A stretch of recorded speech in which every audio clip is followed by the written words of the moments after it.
Hello အားလုံးပဲမင်္ဂလာကျွန်တော်ဒီနေ့ကကျတော့ကျွန်တော်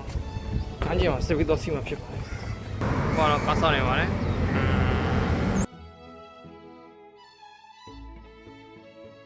အခုကတော့ကျွန်တော်ကောက်ပေါ်ရောက်ပါပြီ။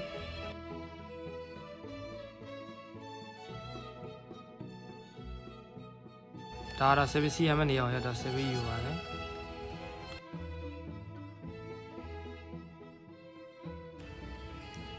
နောက်တစ်ချက်မှာတွေ့ရတဲ့ view တွေကတော့တော်တော်လှပါတယ်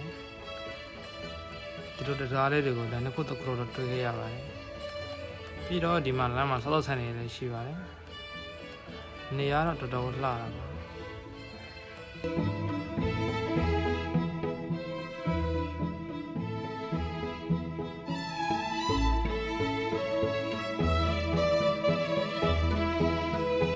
စပီးလေးစီဗီနေဝင်စီဆောင်ကိုကြည့်ရတဲ့ feeling ရတယ်တော်တော်မိုက်ပါတယ်တော်တော်လှတာပါ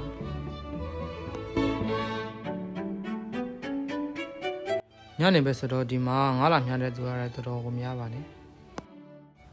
ဒါကကျတော့ကျွန်တော်အိပ်ပြန်ပြီပေါ့နော်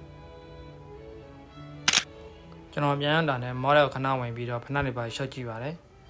ပြီးရတဲ့ကျွန်တော်စောက်ဆန်ကိုခဏဝင်ကြည့်ခဲ့ပါသေးတယ်စောက်ဆန်ထွက်လာတော့ကျွန်တော်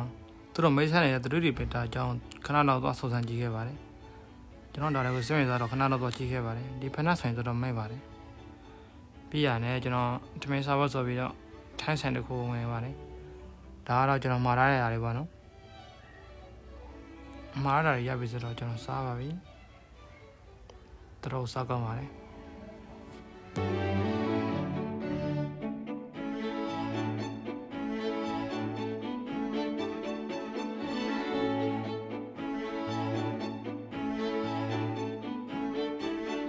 စားတော့ပြီးပြီဆိုတော့ကျွန်တော်အိပ်ပြန်ပါပြီအဆုံးနဲ့ကြည့်ရှုပေးလို့အားလုံးကိုကျေးဇူးတင်ပါတယ်ဘိုင်ဘိုင်